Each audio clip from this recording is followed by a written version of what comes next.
स्वामी जी, अगर आप कह रहे हैं कि शास्त्र के हिसाब से चलना चाहिए, तो दूसरे धर्मों के भी तो शास्त्र हैं, वो अपने हिसाब से चलेंगे। हाँ तो चले ना, कहाँ मना कर रहे हैं?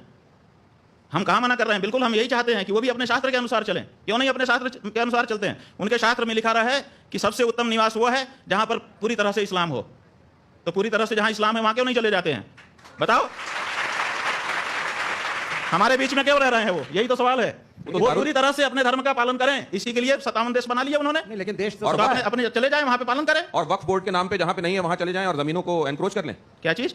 वक्फ बोर्ड के नाम पे जमीनें भाई हमारा वही कहना है कि उनको ऐसे जहां पर उनके धर्म के अनुसार का वातावरण नहीं, उनको क्यों रहना चाहिए? विशेष करके तब जब धर्म के नाम पे उन्होंने हमारे देश का एक टुकड़ा बांट लिया। फिर वो दारुल हरम वाला जो कॉन्सेप्ट है वो फिर उसका क्या? वही हम कह रहे हैं कि उनको अपने धर्म के अनुसार रहने की छूट है, लेकिन वो अपने वातावरण में जाके करें, वो हमारे वातावरण में हमको रहने दें। प्रेम कुमार जी को लाता हूं मैं इसमें। प्रेम कुमार जी, शंकराचार्य जी ने कई हेडलाइंस दिए हैं आज की बातचीत में। गो हत्या क्या है? गो हत्या पर आप कह रहे हैं बलि देना, किसी को मांस के हिसाब से, खाने के हिसाब से पशु की हत्या करना, गाय की हत्या करना, गाय के संदर्भ में गो हत्या, सिर्फ यही गो हत्या है क्या? भूखे गौशालाओं में मरती हुई गायें ये गो हत्या नहीं है?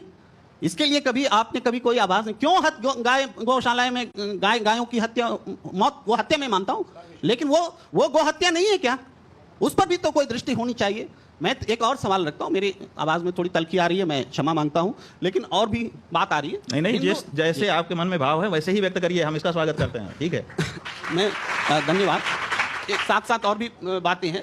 भाई कश्मीर में पंडित विस्थापित हुए ना, कितने लोगों को बसाया गया, कितने पंडितों को बसाया गया, और इसके लिए किया क्या?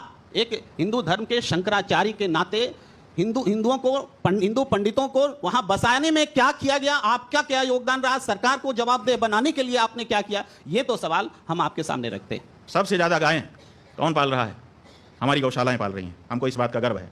और आप ये मत कहिए कि व्यक्तिगत मेरे नाम से कितनी संपत्ति है, वही संपत्ति मेरी है। हिंदू धर्म का जहां जहां जो कुछ भी अवस्थापन है वो सब हमारा है, शंकराचार्य होने के नाते।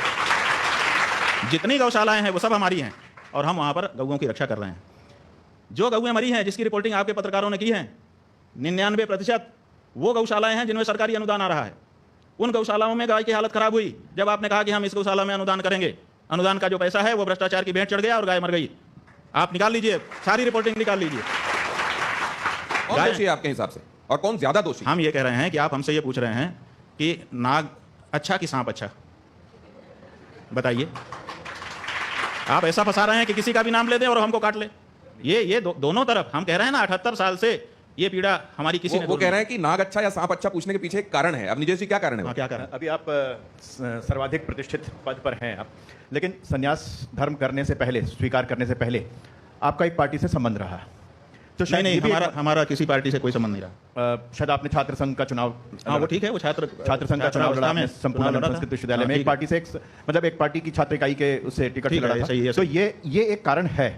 एक स्पष्ट बोलिए, आप क्या कहना चाह रहे हैं? कि मतलब उस समय, आज मैं, स्वामी जी हमारे लिए बहुत ही सम्मानित हैं, लेकिन एक समय जब छात्र जीवन में थे तो उस समय एनएसयूआई की टिकट पर आप वहां पर छात्र संख्या, देखिए ये कितना बड़ा झूठ, इतना बड़ा विद्वान पत्रकार बोल रहा है। नहीं, कितना बड़ा झूठ बोल रहा है ये पत्रकार। अच्छा, नहीं, आप हमको प्रमाण दो कि हम एनएसयूआई से कैंडिडेट थे। संघ के छात्र संघ के हैं, लेकिन झूठ बोल रहे हैं। छात्र संख्या झूठ बोल रहे हैं। तो ये भी अच्छी बात है कि अगर ये बात कहीं विमर्श में थी हम एनएसयूआई और आपने सामने रखा, कब कैंडिडेट, तो ये भी अच्छी बात है। छात्र संख्या, हम झूठ नहीं स्वीकार कर सकते। छात्र संघ का अध्यक्ष का चुनाव लड़े थे। एक सेकंड, आपने कहा कि एनएसयूआई के कैंडिडेट हम कब रहे, ये प्रमाणित करें।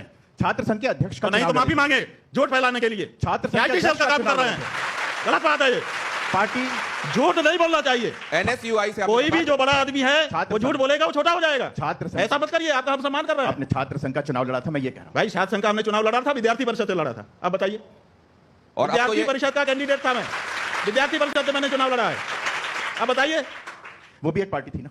ठीक है पार्टी थी, हम कहां, वो भी एक पार्टी थी ना सर? हम तो झूठ बोलने पर आपको कह रहे हैं। नहीं, वो भी एक राजनीतिक दल। ठीक है, ये तो और भी, क्योंकि विमर्श ये चलाया जा रहा है, आप लोग ये बताते हैं कि ये छात्र इकाई है, राजनीति से इसका कोई लेना देना नहीं। ज्ञानशील एकता परिषद की विशेषता, ज्ञानशील और एकता के लिए हम परिषद में गए थे, राजनीति करने के लिए नहीं गए थे। और आप अगर विद्यार्थी परिषद के ऊपर ये कहते हैं कि वो भी राजनीति की इकाई है, तो आप इसका मतलब कि अभी रहस्य ही नहीं जानते हैं। इसका मतलब कि आप अंदर की बात कर रहे हैं। विद्यार्थी परिषद स्वतंत्र इकाई है और वो छात्रों के बीच में नेतृत्व की भावना के विकास के लिए कार्य करती है। वो किसी दल का पिछलग्गू नहीं है। विद्यार्थी परिषद का कोई अध्यक्ष हो, आप उसे हमारी बात कराइए। हम विद्यार्थी परिषद में रह चुके हैं।